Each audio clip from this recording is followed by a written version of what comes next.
At what point is a conspiracy no longer a tinfoil hat theory and instead an undeniable pattern of behavior so stark and undeniable that it must be examined as a potential criminal enterprise? Well, that is the question thrust upon our nation by the undeniable stench of corruption that it was billowing out of the state of New York. It was no sooner that it was revealed that the Attorney General for the state of New York, Tish James, was under investigation by the Department of Justice for mortgage fraud, that the governor of New York, Kathy Hochul, miraculously found $10 million in the budget paid for by the taxpayers for a Tish James legal slush fund. Now you might say, but Joe, I don't live in New York. We know Dems in New York are corrupt. Why do I care? And that is a fair question.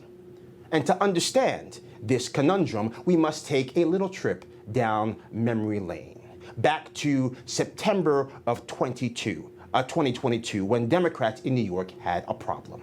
See, Andrew Cuomo had resigned. Governor Kathy Hochul was polling neck and neck with a man named Lee Zeldin, and the public polling suggested that Tish James was on the brink of potentially losing her reelect to a man named Michael Henry.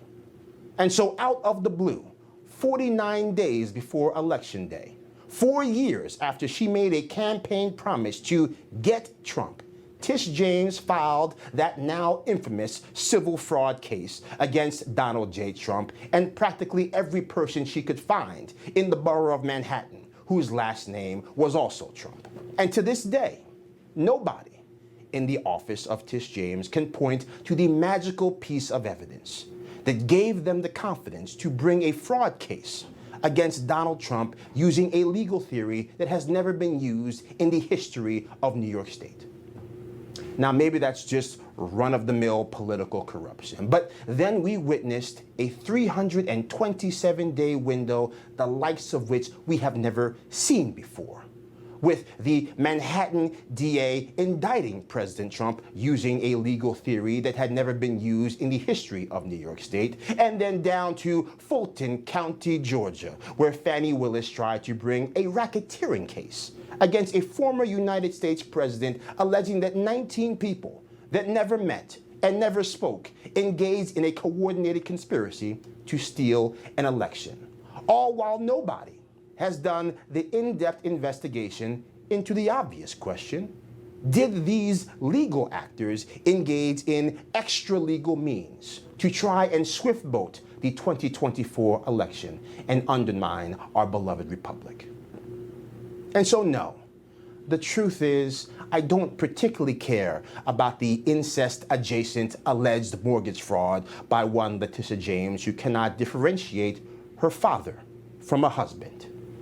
But I do care about finding out from those in her orbit that are potentially implicated if she willfully weaponized the AG office in 2022 against Donald J. Trump to try and grease herself and her bosom buddy, Kathy Hochul, back into office.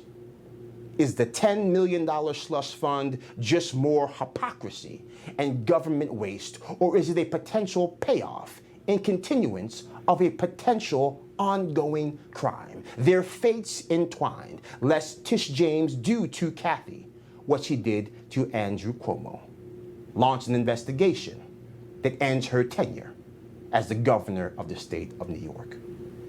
And so, see, this is what the conduct of Tish James has done. She has taken these questions off of tinfoil lane and placed them at the center of the mind for the American public. And we need to have answers, because all of this is connected.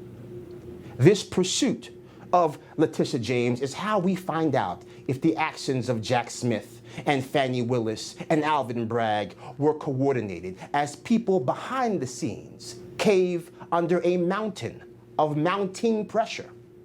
It's how we get to the bottom of the obvious coordinated effort to hide the cognitive decline of the Commander-in-Chief Joseph Robinette Biden.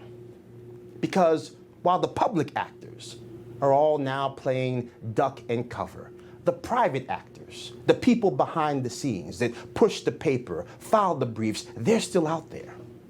like a dormant cancer in remission, waiting for Trump to no longer be in office.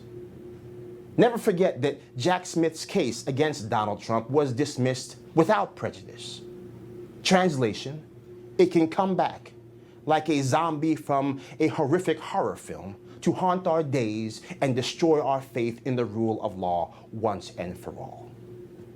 And so yes, unfortunately, Tish James's corruption matters. Kathy Hochul's poor stewardship matters. The stewardship of the state of New York with a GDP the size of Canada matters.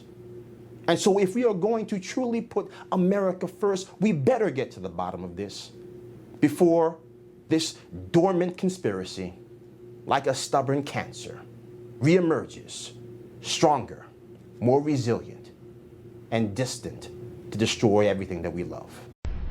You know, folks, I thank God for my wonderful wife, my kids, my country, the greatest nation ever.